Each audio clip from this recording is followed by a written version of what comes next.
Sabe aquela sensação boa de estar no seu banheiro, na sua casa, no seu trono onde você é o rei e a rainha? É muito gostoso. Poucas coisas na vida são tão boas quanto a gente tá no nosso banheiro, fala a verdade. É verdade.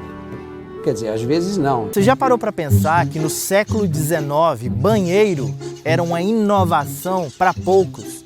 E papel higiênico era alta tecnologia que algumas pessoas apenas tinham acesso. É pra acabar, é pra detonar. Como vocês podem ver, hoje eu tô aqui no mato, porque isso tem tudo a ver com o assunto de banheiros no Brasil durante o Império, no século XIX. Deu ruim lá, hein, velho? Fica aí, porque esse vídeo tá legal. Ai, tomara mesmo. Olá, meus queridos, eu sou o professor Vinícius, esse é o canal Super História e estamos hoje para falar da nossa história. Vamos falar sobre como as pessoas viviam, a história dos costumes no século XIX. E o costume de hoje é banheiro. Também tô cagado. Então eu peço a você que deixe o seu like, porque é trabalhoso fazer esse tipo de vídeo, requer uma pesquisa. Não esqueça de comentar aqui o que você achar sobre as coisas que eu vou falar. E compartilhe esse conteúdo para que mais pessoas saibam que era sofrida a vida do brasileiro no século XIX. Mesmo que o cara fosse rico.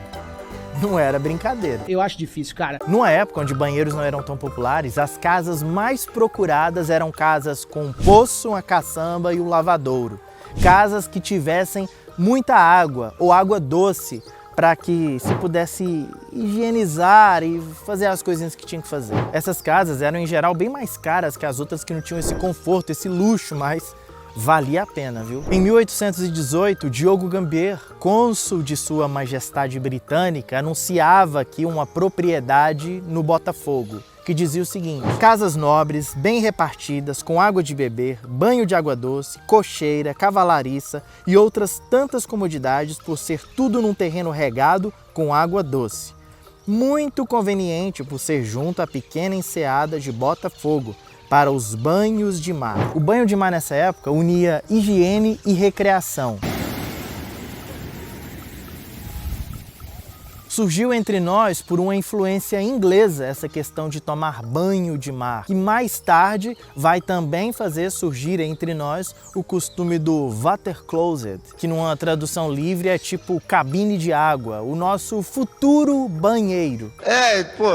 Legal. Em algumas casas privilegiadas, instalaram-se assentos com depósitos inodoros de fabricação inglesa, os banheiros, além dos lavatórios. Mas no Brasil, o que reinava mesmo era o pinico, aquela botija com alça que tinha ali em todos os lugares, em toda casa, no quarto, porque era ali que a galera gostava de fazer suas necessidades. E logo depois de fazer a coisa no pinico, isso era jogado em algum lugar.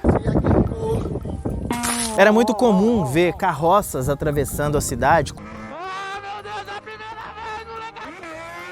com barris cheios de merda que seriam jogados, depositados, largados fora da cidade, em algum lugar, em algum lote, em alguma terra afastada da cidade. Dava para ver certinho onde essa podridão era depositada, porque os urubus ficavam pairando por cima, sabe? Eles ficavam ali em cima daquela porcaria, então era só seguir os urubus que você descobria onde era o depósito. Até as grandes cidades não tinham sistema de esgoto. Rio de Janeiro, Salvador, Recife sofriam para se livrar das chamadas águas servidas ou água suja, que é na verdade aquela água cheia de merda e urina que tinha que ser jogada fora dali. Geralmente se escolhia um campo para furar umas valas no chão, então depositar essas coisas, esses dejetos por ali. Mas o que muita gente fazia era jogar onde dava mesmo. Jogava no rio, jogava no mangue, jogava no mar e as ondas traziam aquilo de volta, era uma maravilha. Ui, é bosta. Tem mais um ali, é bosta, moleque. Tudo bosta.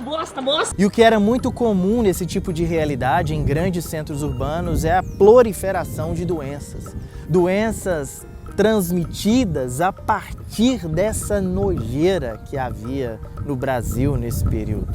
Calma, merda! Esse país... E é claro que eu digo isso, mas não é difamando o Brasil, não, apenas falando mal do Brasil. Isso era comum em várias das grandes cidades do mundo. É verdade. Galera, vocês vão perceber que na próxima parte do vídeo eu já tô gravando em casa. E eu quero ver se vocês descobrem o que aconteceu comigo. Vamos lá, coloca nos comentários. Letra A, o vento começou a atrapalhar o meu microfone. Letra B, eu vi uma cobra e tive que sair imediatamente. Ou letra C, começou a chover e aí já era, né? Tive que sair correndo.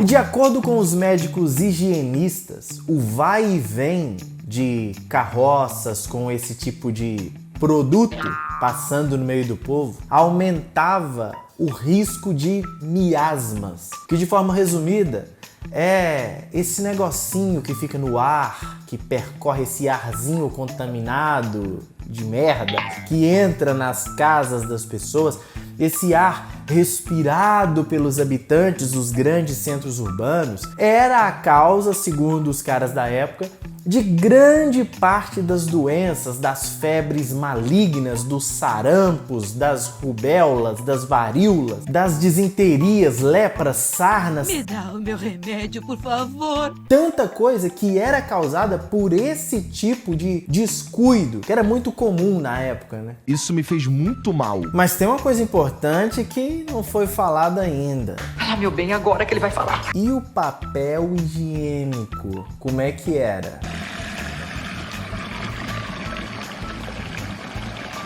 As primeiras referências sobre a utilização de papel higiênico remontam ao século VI d.C.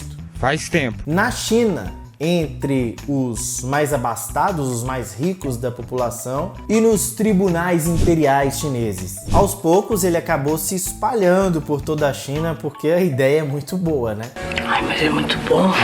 E no século XIV, boa parte da China utilizava o papel higiênico. Inclusive, já havia uma produção anual de cerca de 10 milhões de embalagens de papel higiênico só na cidade, na província de Zhejiang. Mas e além dos chineses? Alguém mais no mundo limpava a bunda? Eu sei limpar a minha própria bunda, senhor. Olha, com papel higiênico demorou, viu? Inclusive, os chineses eram criticados. Um viajante muçulmano no século VIII, ao passar pela China, disse a respeito dos chineses: eles não são cuidadosos com a limpeza e não se lavam com água quando fazem as suas necessidades. Apenas se limpam com um papel. Na verdade, só a partir do século XIX que o papel higiênico começou a ser introduzido na Inglaterra e nos Estados Unidos. Isso, claro, para a elite. Ele se popularizou no século XX e o mesmo ocorreu aqui no Brasil. Mas e então eles se limpavam com o quê?